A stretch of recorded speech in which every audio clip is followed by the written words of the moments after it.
Hello दोस्तों, स्वागत है आपका स्लीपी क्लासेस में।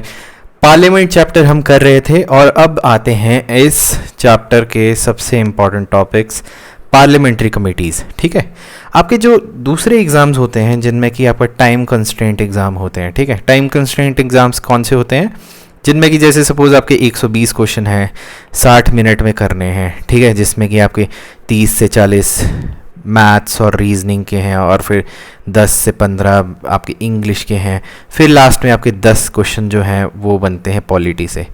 अब इस टाइप में टाइम कंस्ट्रेंट वाले में क्या होता है कि पॉलिटी का यूजुअली लेवल जो होता है वो मॉडरेट सा रहता है। मॉडरेट मतलब ज़्यादा ना ज़्यादा टफ ना ज़्यादा इजी क्वेश्चंस। वो इसलिए ताकि ये आपके जो 30-40 क्वेश्चन हैं, ठीक है, मैथ्स और रीजनिंग के, और बाकी जो आपकी स्पेसिफिक इंग्लिश वगैरह के लिए उसमें कॉम्पनसेट हो जाए। लेकिन आपके दूसरे जो इन्हीं एग्ज़ाम्स में जैसे आपके टायर 1 होता है, ठीक है जी, या फिर टायर 2 होता है। अब टायर 1 आपका इजी होगा तो टायर 2 जो है थोड़ा सा टफ हो जाएगा क्योंकि छंटाई हो चुकी है कैंडिडेट्स की। तो वहाँ पे यहाँ से क्वेश्चन बहुत बनते हैं। वो क्यों बनते हैं? क्योंकि इसमें कॉन्सेप्ट जो हैं वो उससे क्वेश्चन बनते ही बनते हैं। ठीक है, कमिटीज़ से तो आपके क्वेश्चन आते आते हैं और ये यूपीएससी का भी बहुत फेवरेट है, सीडीएस में भी बहुत फेवरेट है, असिस्टेंट कमांडेंट में, एफकैट में। ठीक है जी, फिर आरबीआई के भी कई बार एग्जामिनेशन में पूछ लेते हैं पॉलिटी सेक्शन में। ठीक है, इस तरीके से सारे एग्जामिनेशन में बहुत इंपॉर्टेंट है। बट मैं आपको बता रहा हूँ कि ये बेसिकली आपके जो टायर 2 हो गया या फिर जिनका थोड़ा सा लेवल ऊपर चला जाता है वहाँ से इसके क्वेश्चन बन के आते हैं। ठीक है, बहरहाल अभी हम जानते हैं कि पार्लियामेंट्री कमिटीज़ होती क्या हैं। ठीक है, अब देखिए हमारे जो पार्लियामेंट है ना उसके जो फंक्शंस हैं हमने कर लिए हुए हैं कि ठीक है, लोकसभा में स्पीकर होता है, कैसे होते हैं, मोशंस होते हैं, फलाना ढिमका, बहुत चीज़ें। लेकिन देखिए इतना बड़ा ऑर्गेनाइजेशन है और यहाँ पे आपका पार्लियामेंट का सेक्रेटरीट भी है, लोकसभा का अलग है, राज्यसभा का अलग है, और यहाँ पे फंक्शंस होते हैं। अब ये फंक्शंस जो हैं बहुत ज़्यादा वेरिड होते हैं, बहुत ज़्यादा कॉम्प्लेक्स होते हैं और वॉल्यूमिनस होते हैं, मतलब कि बहुत ज़्यादा चिट्ठे पत्थे आपको क्या क्या काम करना पड़ता है। और मतलब ना ही आपके जितने भी आपके एमपीज़ हैं, ठीक है जी, उनका तो वैसे ही टाइम बहुत बिजी हो जाता है कि कोई लॉ लेके आना है, एक्ट लेके आना, अच्छी कॉन्स्टिट्यूंसी में भी रहना है, तो इसलिए उनके पास ना एडुकेट टाइम की कमी बहुत हो जाती है एमपीज़ की। ठीक है जी, और उनके पास एक्सपर्टीज़ भी नहीं होती है, तो इसलिए उनको एक स्क्रूटनी करने के लिए, ठीक है जी, पार्लियामेंट्री कमिटीज़ बनाई जाती हैं। ठीक है, और वो क्यों बनाई जाती हैं? मतलब इसलिए ताकि जितना भी काम हो रहा है वो ईजिली हो पाए, और उसमें मदद किसके लिए जाती है? सेक्रेटरीट के ऑफिसर्स की, लोकसभा और राज्यसभा। आपको पता होना चाहिए कि लोकसभा सेक्रेटरीट और राज्यसभा सेक्रेटरीट की भी पोस्ट निकलती हैं और बहुत ही अच्छी जॉब मानी जाती है। ठीक है, तो ये है कि therefore it is assisted by several committees to discharge its duties. मतलब बहुत ज़्यादा कमिटीज़ आती हैं ताकि हम ड्यूटीज़ जो हैं प्रॉपर्ली डिस्चार्ज कर पाएँ। अब ठीक है, अब का पार्लियामेंट्री कमेटी का बेसिकली मतलब क्या होता है? देखिए इसका मतलब ये होता है, ये एक ऐसी कमेटी है जो कि अपॉइंटेड या इलेक्टेड होती है बाय द हाउस, यानी राज्यसभा लोकसभा, और ये नॉमिनेट कौन करता है? स्पीकर या फिर चेयरमैन। ठीक है, और ये क्या है? ये अंडर डायरेक्ट सुपरविजन या फिर स्पीकर या फिर चेयरमैन के काम करते हैं, उनके अंतर्गत, उनके सुपरविजन के अंतर्गत, डायरेक्टली उनके अंतर्गत होते हैं। स्पीकर आगे लोकसभा के लिए और ये आगे हमारे राज्यसभा के लिए। ठीक है, और ये क्या है, अपनी जितनी भी रिपोर्ट्स हैं वो हाउस को या फिर स्पीकर या चेयरमैन को सबमिट करते हैं, या तो हाउस में बोलेंगे या स्पीकर या चेयरमैन को सबमिट करेंगे। और देखिए इनके पास एक सेक्रेटरीट प्रोवाइडेड होता है जो कि लोकसभा और राज्यसभा का होता है, जो अभी मैंने बात करी थी ना, लोकसभा और राज्यसभा का सेक्रेटरीट होता है, और वो हमारी पार्लियामेंट्री कमिटीज़ की मदद करता है। ठीक है, अब देखिए स्टैंडिंग कमिटीज़ होती हैं। ठीक है, अब जिस भी टाइप का नेचर होता है या फंक्शन होता है कमेटी का, उसके हिसाब से स्टैंडिंग कमिटीज़ बनी होती है, और 6 प्रकार की स्टैंडिंग कमिटीज़ हैं हमारी। ठीक है, there are 6 categories of standing committees. वो भी कौन सी? नेचर जो है, जो कि उसका फंक्शन होना चाहिए। सबसे पहले आते हैं फाइनेंशियल कमिटीज़। फाइनेंशियल कमिटीज़ का मतलब आपको पता चल गया, जहाँ पे पैसे का लेन देन है, बजटिंग है, फलाना है, ढिमका, ये फाइनेंसिस से रिलेटेड है। फाइनेंशियल कमिटीज़ में क्या क्या आता है? सबसे पहले आता है पब्लिक अकाउंट कमेटी, फिर आते हैं एस्टीमेट कमिटीज़, फिर आते हैं कमिटी ऑन पब्लिक अंडरटेकिंग। ठीक है, उसके बाद आते हैं डिपार्टमेंटल स्टैंडिंग कमिटीज़, फिर आते हैं कमिटीज़ टू इंक्वायर। ठीक है, इसमें स्टैंडिंग कमिटीज़ में क्या क्या आते हैं? ठीक है, ये हम आगे जाके पढ़ेंगे जो डिटेल में। फिर उसके बाद आते हैं कमिटीज़ टू इंक्वायर, ठीक है। और कमिटीज़ टू इंक्वायर में क्या कहते हैं, कोई आपकी पिटीशन डली है उस पर इंक्वायरी होनी है, कि कोई आपके प्रिविलेजेस हैं उस पर कमेटी है, या फिर एथिक्स कमेटी है कि एथिक्स जो है वो ठीक हैं कि नहीं, ठीक है, मौलिक सिद्धांतों के हिसाब से काम हुआ है कि नहीं, ठीक है।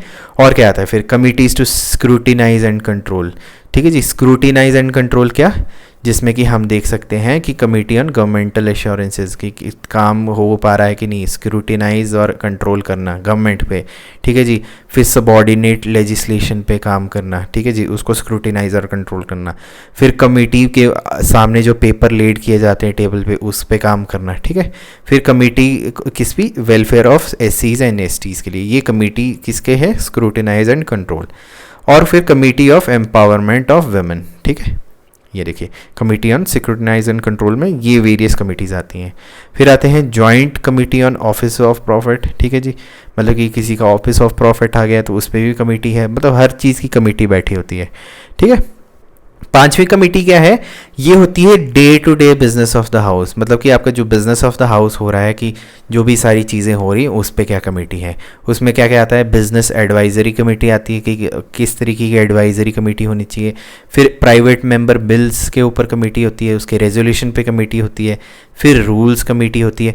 और घबराइए मत, ये सारी की सारी हम डिटेल में आगे पढ़ेंगे, ठीक है। और फिर आते हैं committee on absence of members from sitting of the house. आपको पता है कि कोई भी मेंबर 60 दिन से ज़्यादा एब्सेंट नहीं हो सकता बिना परमिशन के। अगर 60 दिन से ज़्यादा हुआ तो उसकी जो सीट है वो वेकेंट मानी जाती है, ठीक है। और साथ में क्या है, छठी कमेटी क्या है, हाउस कीपिंग कमेटी और सर्विस कमेटी, जो कि कमेटी कंसर्न होती है, मतलब फैसिलिटीज़ और services to members, house keeping.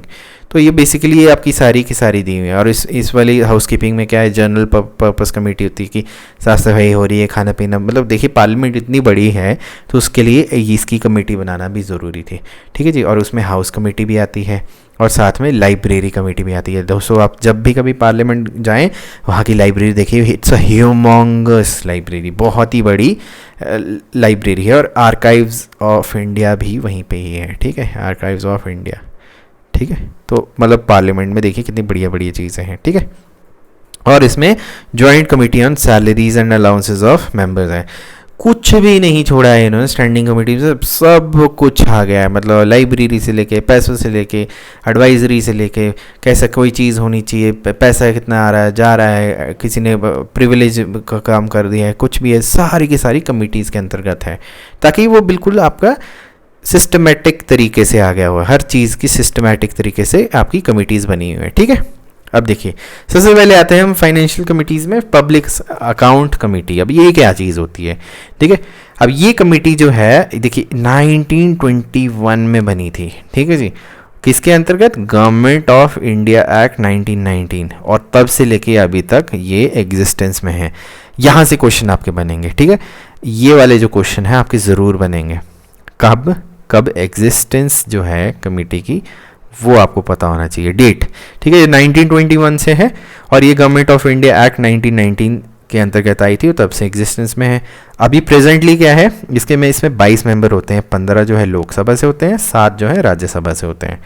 अब देखिए मेंबर्स जो हैं वो इलेक्टेड बाय पार्लियामेंट होते हैं हर साल, एवरी ईयर इनके मेंबर से ही इनको इलेक्ट किया जाता है। और इसमें प्रिंसिपल ऑफ प्रोपोर्शनल रिप्रेजेंटेशन होती है, मतलब कि एक सिंगल ट्रांसफरेबल वोट होता है, जो कि हमने प्रेसिडेंट साहब के इलेक्शन में भी किया हुआ था, ठीक है दोस्तों।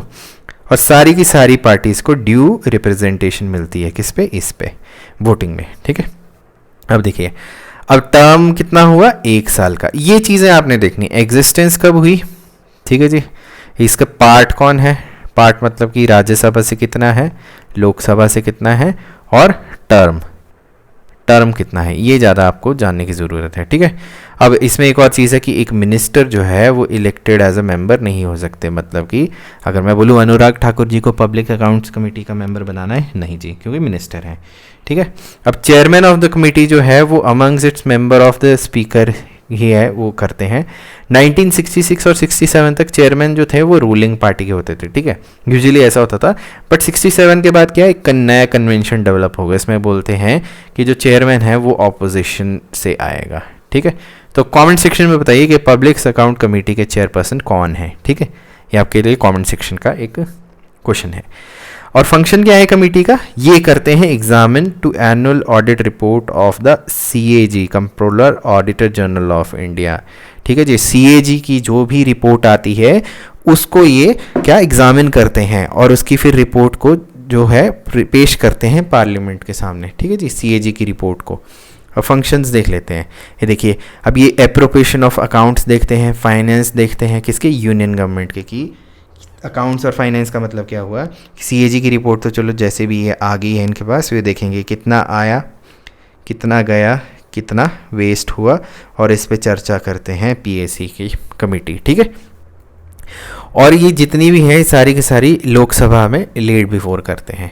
अब एप्रोप्रिएशन अकाउंट्स जो है वो इसमें क्या लिखा है, the appropriation accounts compare the actual expenditure, जो कि एक्चुअल एक्सपेंडिचर हुआ है, with the expenditure sanctioned by the parliament through appropriation act. इसका एक एक्ट बना हुआ है कि जो आपकी एक्चुअल एक्सपेंडिचर हुई है उस पे और जितना आपका स्पेंड हुआ है उस पे एप्रोप्रिएशन एक्ट के थ्रू ये देखेंगे कि क्या क्या स्पेंड हुआ है और कितना होना चाहिए था, जो कि फाइनेंस अकाउंट्स जो है वो प्रॉपर्ली दिखाएंगे। किस तरीके से एनुअल रिसीप्ट्स होंगे और डिस्पर्समेंट जो दी हुई है यूनियन गवर्नमेंट है उस हिसाब से। ये पब्लिक अकाउंट कमेटी का फंक्शन है। ठीक है, अब ये स्क्रूटिनाइज करते हैं किसको, एप्रोप्रिएशन अकाउंट्स को, और ऑडिट रिपोर्ट को जो कि CAG ने दी हुई है उसको हम क्या करते हैं, स्क्रूटिनाइज करते हैं, और फिर कमेटी को सेटिस्फाई करते हैं। क्या, सबसे पहली चीज़ कि जो मनी है वो डिस्पर्स किया गया लीगली, ये चीज़ इंपॉर्टेंट है। लीगली मतलब कि संवैधानिक तरीके से उसको डिस्पर्स किया गया है, जो कि जो भी सर्विस थी उस पर अप्लाई ढंग से किया गया है कि नहीं। ठीक है, दूसरा है कि expenditure confirms the authority that governs it, मतलब कि जो भी आपकी जो एक्सपेंडिचर है उस पर कोई अथॉरिटी है कि नहीं, बिना अनऑथराइज तरीके से तो नहीं आए हुए। ठीक है, और तीसरा पॉइंट क्या है, every reappropriation has been made in accordance with the rules related. ठीक है, मतलब जितने भी आपके रूल्स हैं उसके हिसाब से वो चीज़ होनी चाहिए। ठीक है, अब आते हैं एस्टीमेट कमिटीज़ पे। एस्टीमेट कमिटीज़ क्या होती हैं, अब देखिए इसका ओरिजिन कब हुआ, 1921। अब आप देखेंगे पहला वाला आपने क्या देखा कि वो भी 1947 से पहले था और ये भी 1947 से पहले है, पुराने हैं। अब इसमें एस्टिमेट क्या है, ये 1921 में इसका जो है आया था ओरिजिन, और फर्स्ट एस्टिमेट कमेटी जो पोस्ट इंडिपेंडेंट इरा आई थी, मतलब कि 1947 के बाद, वो आई थी 1950 में। किसकी रिकमेंडेशन में, जॉन मथाई। ये कौन थे, उस टाइम के फाइनेंस मिनिस्टर थे। ये क्वेश्चन भी आपसे पूछा जा सकता है। ठीक है, ओरिजिनली इसमें 25 मेंबर थे, लेकिन 1956 में इसकी जो मेंबरशिप थी वो 30 पे कर दी थी, और सारे 30 के 30 मेंबर लोकसभा के होने चाहिए। तो एस्टिमेट कमेटी किससे है, लोकसभा से। ये चीज़ आपको याद रखनी है। ठीक है, अब राज्यसभा में इसमें कोई भी रिप्रेजेंटेशन नहीं है। एस्टिमेट कमेटी में राज्यसभा का कोई रोल नहीं है, ये याद रखने वाली चीज़ है दोस्तों। ठीक है, और टर्म जो है इसका भी 1 साल का है, 1 ईयर ओनली। ठीक है जी, अब मिनिस्टर जो है वो इलेक्टेड नहीं हो सकता इस कमेटी से। एक और पॉइंट आ गया, आपको टाइम पता चल गया, मिनिस्टर नहीं आ सकते, सिर्फ लोकसभा के ही हो सकते हैं, और 30 मेंबर्स हैं। 1950 में जॉन मथाई जी ने की थी इसकी। ठीक है, और चेयरमैन ऑफ द कमेटी जो है वो स्पीकर करते हैं, इलेक्ट, अपॉइंट। ठीक है जी, और इसके मेंबर्स के बीच में ही आता है, और इनवेरेबली रूलिंग पार्टी से ही होता है। ठीक है, PAC हमने क्या बोला था, हमने बोला था कि ऑपोजिशन से आएंगे, लेकिन इसमें एस्टिमेट कमेटी में रूलिंग पार्टी से ही होगा। ठीक है, अब इसके फंक्शंस देखते हैं। अब ये क्या करते हैं, ये रिपोर्ट करते हैं कि इकोनॉमीज़ के बारे में। ठीक है जी, economies, improvement in organisation, efficiency and administrative reforms, जो कि consistent with policy underlying the estimates can be affected. ठीक है, मतलब कि आपके जितने भी इकोनॉमीज़ हैं या आपकी जो एडमिनिस्ट्रेशन का फंक्शन है, किस तरीके से ऑर्गेनाइजेशन की एफिशिएंसी बढ़ सकती है, उसके बारे में ये करते हैं। और ये सजेस्ट करता है ऑल्टरनेटिव पॉलिसी, किसकी, in order to bring efficiency and economy in the administration. मतलब कि अगर कोई भी पॉलिसी है उस पर चेंजेस लेके आने हैं ऑर्गेनाइजेशन के फाइनेंसेस बढ़ाने के लिए, एडमिनिस्ट्रेशन के लिए, उस पर ये फंक्शन है इसका। ठीक है, अब ये क्या करता है, to examine whether the money is well laid out within the limits of the policy. मतलब अगर आपने पॉलिसी बना दी है लेकिन जो मनी है वो पॉलिसी के हिसाब से निकल के आ रहा है कि नहीं, वो भी इसका ही फंक्शन है। और ये सजेस्ट करता है the form in which estimates are to be presented in the parliament, मतलब जो भी आपने एस्टिमेट बनाए हैं वो किस तरीके से प्रेजेंट करने चाहिए पार्लियामेंट में, वो भी एस्टिमेट कमेटी का फंक्शन है।